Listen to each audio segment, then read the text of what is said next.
Happy Wednesday. Good to see you. If you want to do a devotion with me on a rarely heard of woman of the Bible, you can pick up your word and turn with me to Exodus chapter 1. We're actually doing two women today. These two women are named Shiphrah and Puah. And when we find them in the Old Testament in the book of Exodus chapter 1, they are midwives. It is their job to go around and help deliver babies. Now, whose babies are they delivering? If you know anything about the book of Exodus, you know that it is the story of how God exits his people from slavery. And so Shiphrah and Puah are midwives to the slave women, the Israelites. Now in Genesis, we had a rich history of God's blessing his people and just calling them. But he brought them into Egypt to save their lives during a famine. And over hundreds of years, I think that they began to adapt the culture of the Egyptians. And because of that, they weakened and they weakened. And so when a certain king took over and wanted to enslave the people, they didn't stand together. They didn't rise up together. They folded. And now they are all in slavery. All of God's people are now in slavery in Egypt. And Shiphrah and Puah are there to help birth the baby, to cut the cord and take the baby off to clean it and present it back to its slave mother. This baby born already a piece of property, but they're trying to add dignity and joy into that moment for these mothers. And so they're midwives. That's what they do. And one day they find themselves summoned to the king's palace. They have no idea why. And they walk in and this king makes an awful request of them. So look at chapter 1, verse 15.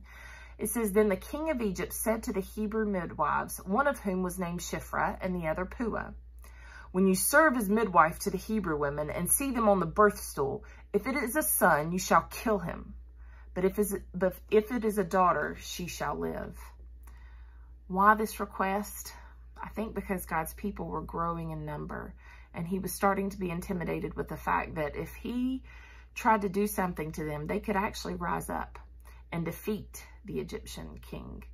And so he did not want them procreating anymore, no more babies. And the way to do that is to cut out either the male or the female. Well, of course, the females, they're pleasing to the Egyptian eye and probably pleasing to the soldiers. And he was not going to have that cut out. So he decided to cut out all the baby boys, which is heartbreaking. And I'm sure Shiphrah and Puah were crushed at this request to have to kill these babies on the birthing stool before they've even had their second or third breath of life. There's no way they're going to snuff out the lives of these babies, this precious life. They believe that God's law and his character says that life is precious and that they could not do what the king of Egypt had asked them to do. If you continue on, you'll see what happens. Look in verse 17. "But the midwives feared God and did not do as the king of Egypt commanded them, but let the male children live." Their choice was fear their God and obey him, or fear the Egyptian king and obey him. And their God way outweighed their king.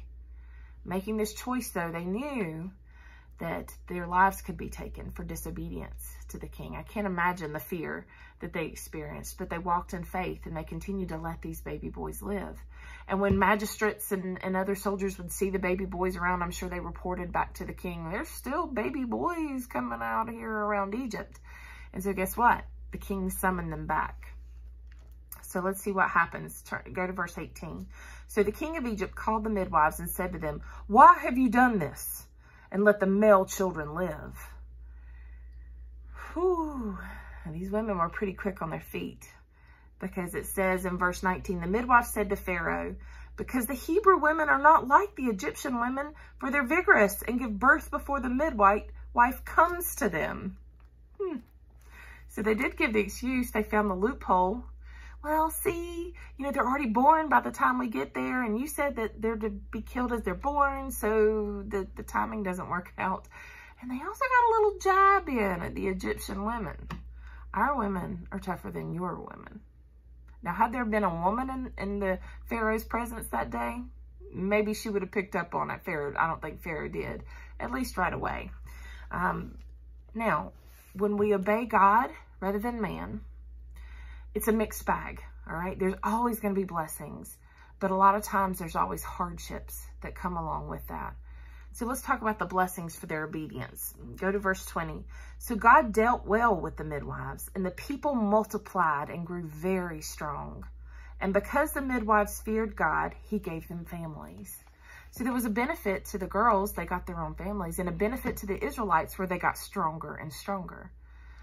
But here comes the hardships, because what happens is the king of Egypt ramps up his persecution of God's people, especially these mothers and their babies. It says, verse 22, Then Pharaoh commanded all his people, Every son that is born to the Hebrews you shall cast into the Nile, but you shall let every daughter live. So he's ramped up this mandate to say, hey, if you see a baby boy, throw him in the river. And there's nothing Shiphrah and Puah can do about that. And I'm sure they are heartbroken. But this is one of those places where we realize that all we can do is what we can do in our area. And we have to trust God with the rest. If we look at this country right now and we look at all the things that are going on, our anxiety goes through the roof. Mine does, I know. But then I have to bring it back down and say, in my area, with the people that I can touch and reach and help, that's all I can do. And I'm going to have to touch the Abba Father with the rest. Let the Abba Father handle the rest. There's an author called Francine Clagsburn, and she says this about Shiphrah and Puah. She says, the midwife's refusal to follow the Pharaoh's genocidal instructions may be the first known incident of civil disobedience in history. Rock on, girls. Save the babies that you can, right? If you know anything about the next chapter, chapter 2, a baby boy is born to a Hebrew mother, and she hides him for as long as she can. And then she obeys the king's command to put her baby in the Nile River. But she does it God's way. And she makes a basket, and she puts tar on the bottom of it. And she places him gently in and sends him down the river with a prayer that God will take care of her son. And God takes that basket and he takes it downriver right into the arms of an Egyptian princess who scoops him up and takes him into her household. She knows exactly why he's in the river.